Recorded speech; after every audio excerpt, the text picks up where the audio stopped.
How long have I been a Freemason? I joined in 1990 right here in DeMoss 220 in Butler, Kentucky. I took my entered apprentice degree here in June. There was no air conditioning in this building at that time. And I was knelt at that altar and the sweat was running down my back. I was scared to death. I had no idea what they were doing to me. And the guy who was instructing me owned that feed store right on the corner of York Road and 25. His first name was Dan. I cannot remember his last name, but we'd go over and sit on a sack of feed, and it was mouth to ear. He was instructing me. He worked on the railroad. He got his shift changed, and he couldn't instruct me anymore. So Bradford Lodge, where I got a waiver of jurisdiction from, they had a class of 8 going through. So they sent me up there to study with them, and we studied and got proficient on our EA degree. And there was a fellow up there who stopped me. He belonged to both DeMoss and Bradford, and he said it was illegal for me to get a waiver of jurisdiction from one lodge and take a degree at another lodge and then go back and take instruction. So they stopped me and let the rest of my class go on without me, and it made me mad, so I quit. And I was quit for 23 years. But I knew deep down someday I would come back and finish up. Bill Stanball was a Kenton County policeman, and he was a member of this lodge here in DeMoss. And every time I'd see him, he'd say, "When you gonna finish up? When you gonna finish up?" So I was in Florida one year, and this ring that I wear all the time belonged to a good friend of mine who had passed away. And another friend of mine bought it at the estate sale, and she came over there and she says, "I'm going to sell you that ring." So I said, "I don't know if I can afford that ring or not." But it was Gene Sizemore's ring, and I knew if Gene Sizemore had it, it had some value to it.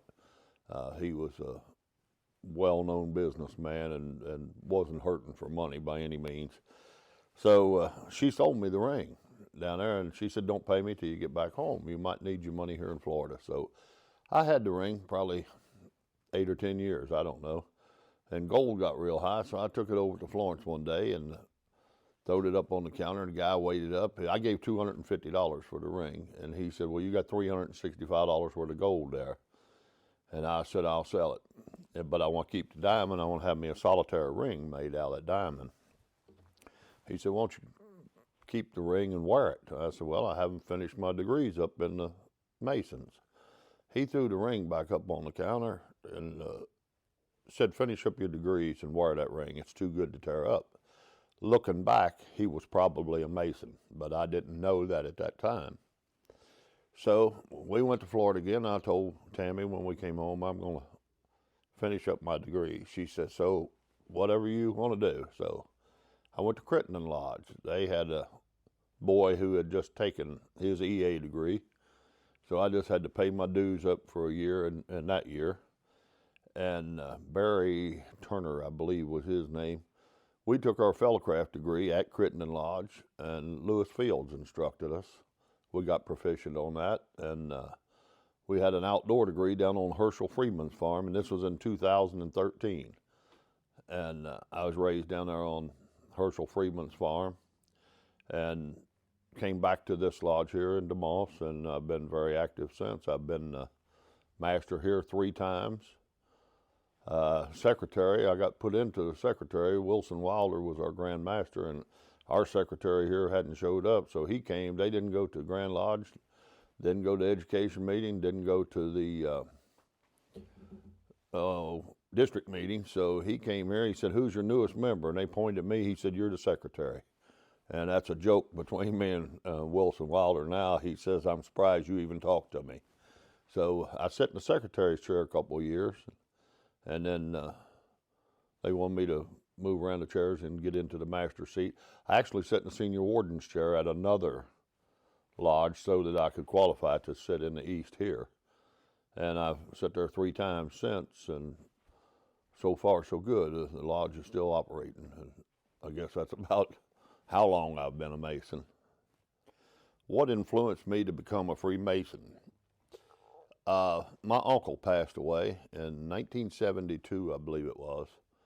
And he was down at Allison Rose Funeral Home in Covington, laid out there, and my mom took us down there. We were small. and that room was filled with guys with aprons on. There were 75 at least, all around the walls, and I couldn't get anybody to tell me what them guys were doing with them aprons on. So that definitely intrigued my curiosity. I didn't know what to think about them guys, but they did that Masonic funeral, and it was awesome just to get to hear that.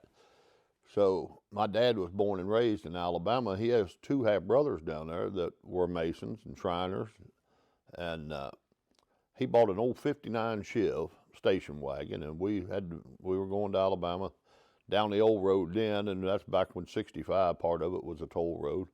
So my youngest brother's in the back end of that station wagon. And on the front of this station wagon had a license plate F and AM.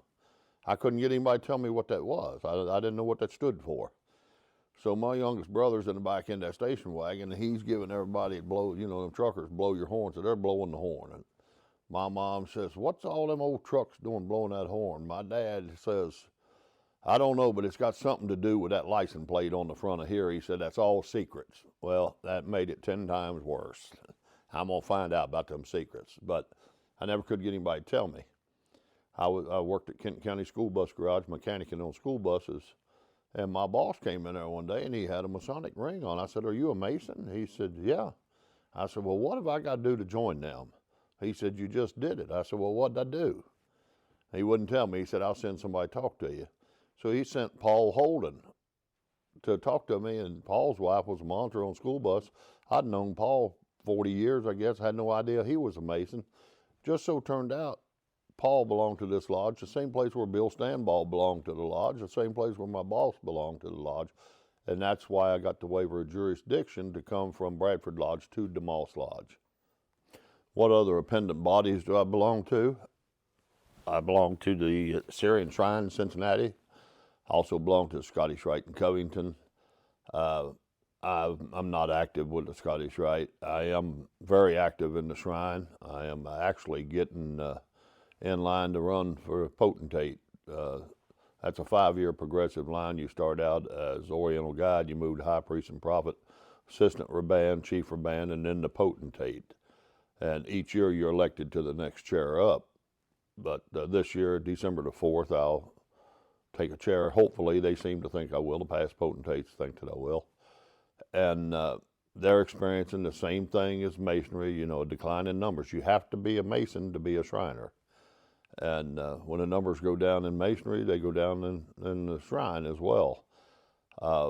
They've recently raised the dues in the Shrine, and we have right now, I think 30% have not caught their dues up. So that means when their dues come due this time, they're going to owe $400. If they didn't pay $200, I doubt seriously that they're going to pay $400. And that's one thing that I have pledged to the guys, that we will come back across the river into Kentucky. The Shriners, our lodges in Kentucky is where we're going to have to draw from for the Shrine to keep this temple open. And every time we come over here to do a parade or something, I hear people, "We haven't seen the Shriner in years. Shriners, they haven't been here. How come?" We're doing car shows now, riding our drift trikes into car shows and stuff too. I want the Shrine visibly seen in northern Kentucky. How did I get involved with the Shrine? I actually retired in 2008, and I was doing some catering on the side, and that catering business just boomed. It took off, and a guy called me. I didn't know him. He had been somewhere and ate someplace I had catered. His name was Rob Smith, and he was becoming the potentate of the Syrian Shrine, and wanted me to do his reception dinner when he was after he was elected in, his installation dinner. So I did his installation dinner, and that has got me a lot of work at the Shrine. I've catered a bunch over there, still doing catering there. And Rob told me, he says, "When you join the Shrine, you got to join a club. What club you going to join?" I said, "I want one of them little motorized cars." And he said, "Join the Oriental Band." I said, "I can't play no music." He said, "You don't have to." I said, "Well, what do you play?" He said, "We play Shriner music." Well, I'd never heard Shriner music till I joined the Oriental Band, knowing that I was going to hate it. But I actually had a ball in the Oriental Band. I still belong to the Oriental Band, although I have a drift trike now that I ride in the parades.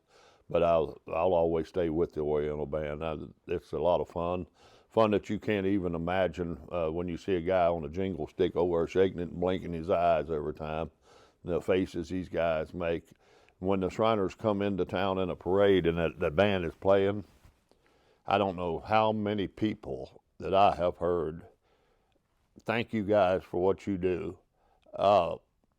When they see this band coming in, they're laughing, they're smiling. Our costumes are goofy looking, but it gets the job done. How was my experience as Grand Assistant Tyler? I had, like I said, I've been master of this lodge for 3 times. I'd been picked to be district deputy under Gary Rose, one of our very knowledgeable past Grand Masters.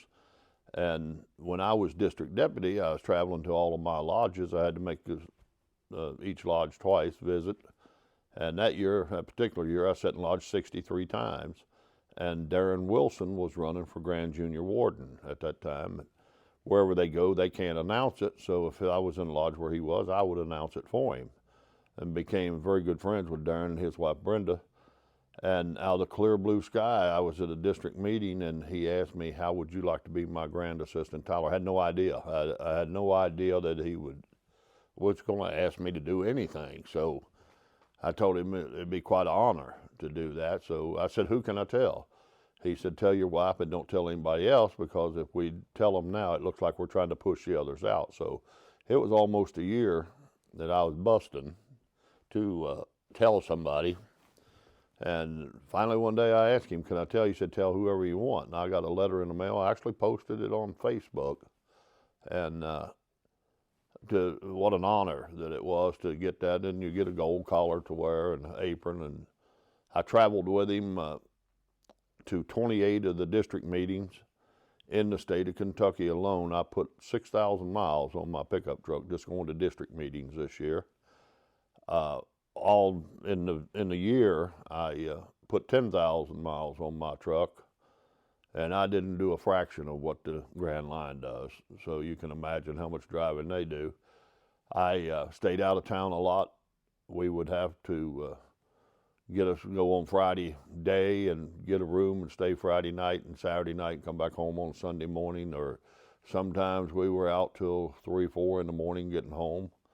But just across the state, I met so many good people, so many guys that you just can't imagine. We've got some young Masons in the state that are coming up, and one of the guys is Chris Carver. We're going to hear about him down the road. We will hear about this boy. He was everywhere I was, and I just saw him at Grand Lodge last week. He got married, and his wife came to Grand Lodge to have supper with him, and she had to drive all the way back down to Paducah or wherever it is that they were from. But this boy, he's very knowledgeable in masonry, and he's willing to learn. He's always around. We'll definitely hear out of him down the road somewhere. And had I not had that position, I would have never got to meet him probably. How supportive is Tammy? She has backed me on everything I've done in masonry as well as the shrine. Like I said, she traveled with me to every district meeting but maybe 2. And one of the district deputies traveled with me at that time, Chuck Black, out of District 18. He went to a couple of them with me where Tammy would stay home, but we would go and get a room and stay. And if they didn't have a ladies program, she'd just hang out somewhere, do something, whatever. She has gone to lodge meetings with me. Last year we were down in London at Christmas time. She got out and walked the town. They had all Christmas lights, Christmas music, and what have you. And she got out and walked the town down there, saw all the Christmas sights and caroling and what have you while we were in lodge meeting. And she'd been very supportive. What do I most enjoy about Freemasonry? Probably Cameron Poe summed that up better than anybody I ever heard. I was sitting in the east here, and he was in this lodge, and he said, fellows, when we're in this room and them doors are shut and this lodge is open, we're in our own world. The outside doesn't know what we're doing. This is ours. This is our place here. And when there's peace and harmony, there's nothing better than to sit in lodge with a group of guys that you get along with, that you know. They're all of the same caliber of you. They're all supposed to be in here for the same thing as you are. You know they didn't just rob a bank, or you know they don't have drugs on them. You know they didn't just rape somebody or something. Just a group of good men. And had you never knocked on that door, you never would have met them. If I could change one thing about Freemasonry, what would I change? I would definitely have harder proceedings to get through that west gate. I think that we should guard our west gate a whole lot closer. I know there's guys been taken in who should not be in here. When I was district deputy, the last thing I said when I spoke at every lodge was guard that west gate. If you let a fellow through that door and you know him not to be up to the standard that he should be to qualify to be a good Mason, and somebody down the road sees him 3 years from now on a float at Christmas time, they're going to say, is that what you've got in there? I don't want any part of it. So definitely, if I could change anything, we would have some way, I don't know the answer to it, some way to scale our guys better, or to check our guys out, to really know about them. People who bring a guy in because I know him to be a good man, or just because he's his best friend, that's not always the best for the lodge. The past Grand Master Todd Jones said, is he the type of guy you want to sit in lodge with? I think if everybody asked that question to themselves, we could definitely draw from a better crowd. What led me to join the funeral corps? Probably, like I said, when my uncle passed away and I saw all those guys, I heard them get up there and do their funeral service. Then after I joined the lodge, never really thought about doing a funeral, but after I joined the lodge and we had some guys pass away from DeMoss here, and went to the funerals, and I saw what problems that they're having, struggling with somebody to do the funeral. If you're the master of the lodge, it's your responsibility to do the funeral. And we have a lot of small lodges that couldn't do it, didn't have enough guys to go do it, so they formed the Northern Kentucky Allied Funeral Corps some years ago. It's been around a while, I don't know how long, but I saw Dave was having a lot of troubles with it. Danny Coleman was a guy who did the master's part, had his knees operated on, and he couldn't stand any longer, and dumped more on to Dave and Ira Brockman. And Ira Brockman was killed in a car wreck suddenly, and it kind of left it down to Dave. And now we have picked up another guy that is helping us. But I try to, anytime that I can be there to help Dave. And I have spoken lodges and told these guys, come and stand there with us. It's moral support. Dave and myself have done funerals by ourselves, and Dave knows the most of the parts. I do the junior warden's part and can help out on the senior warden's part, and I'm still working on learning that for him. But Dave and I have done several funerals, just the two of us. And it's the last thing that we can do for a brother of our lodge. And if it phases out, you know, it's not going to be anymore. So I'm very strong, very believing. Actually, this pin that I'm wearing right now is an acacia pin, and you have to earn that. I've probably got a couple hundred lapel pins. That's the only pin that I've earned, and I wear it. You have to do, I think, 25 speaking parts in the funeral before you get one. And I have done over 150 funerals as of this time right now, and still on the funeral corps, still do funerals. And I just think it's a real important part for us. What did I do to get the lodge started back up here after we had the problem with the secretary and that when I went in the East? I said my three principal officers, the three of us would wear suits and ties. And I had a guy who said he wasn't going to wear a suit and tie. I said, well, you're not going to sit in that chair then. So he put on a suit and tie and later became master of the lodge, and he, again, requested everybody wear suits and ties. The whole lodge, when we come to lodge now, wear suits and ties. I was sitting at Grand Lodge one time, and a guy came up to me and says, I heard you turned the lodge around. I said, no, I didn't. I put some ideas out there, and the guys worked with me and we've got the lodge going up and going on its feet, doing good.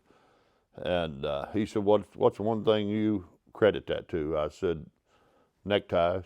I had them start dressing up. People notice, people watch. And he says, well, I'm past Grand Master of Mississippi. He said, I've got some ties. I'll send you a tie for you and your two officers, junior warden, senior warden. And he did, and with a tie clip. And we wore them. He was one of the Mississippi Mountain Men who go around and do degree work. We had him here. We all wore his tie at that time. But he says, well, you know, just putting a tie on didn't do it. I said, well, I told everybody in lodge that people pay attention. We went to a funeral one time, and we were in that back room, and all we do is go back there and put our aprons and our gloves on, open lodge, say a prayer, go out and do our stuff. So this guy kept sticking his head in the door back there. We didn't know who he was or what he wanted. So we went out and did our funeral and come back, and we're putting our aprons up, and he sticks his head around that corner again, and I says, can I help you? And he says, we were wondering who you were. He said, we knew you wasn't our family, but we should have knew you were Masons by your black suits. So I came right back to lodge, and I said, guys, you don't think they pay attention? Here's an example. We did another funeral where a fellow was a fellow craft. He asked me, could he stand in line as a fellow craft? I said, absolutely, wear your apron like a fellow craft. So when we left there, my wife says, I don't know what you all do back there in that room, but you need to dress one another. I said, what do you mean? She said, didn't you see Gary's apron? It was all turned up in front. So I came right back to lodge again. Guys, you don't think people pay attention? Here's an incident again. I was in Florida one time and got a call that we were on Facebook at my installation for my first time I went in the East. And a guy from Crittenden Lodge had called another fellow and says, I can't believe everybody in DeMoss is wearing suits. I come right back to lodge again. Guys, here it is. They saw us on Facebook. They pay attention. And I think that's one thing that got us up and going. And people noted that we all dressed when we came to lodge. It's a fraternity of brotherhood. And like I said, we're not better than anybody, but I think we should be held to better standards. What would I want my legacy to be? I would hope that what I am doing, what Freemasonry has taught me, to be a better man. I hope that I represent to somebody to be a better man.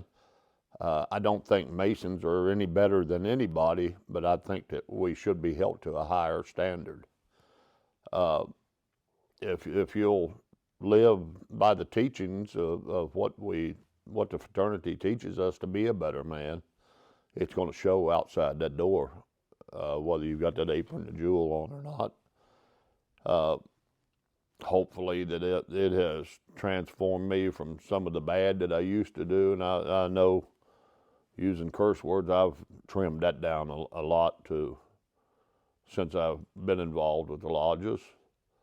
I hope that my great-grandkids and great-great-grandkids could be possibly watch this or read something about it and be proud to tell their friends, my grandpa was a Mason. The harmony, peace and harmony, I go back to that all the time. Freemasonry is all about that, and I think the older you get, silence and harmony is a big part of your life, and you enjoy that. When I come to the lodge, I mean, we sit in here and have our meetings and that, and real and truthfully, I leave, I couldn't even tell you what I was thinking about while I was listening to that. It's a place of relaxation, and I would hope that generations down the road follow into it.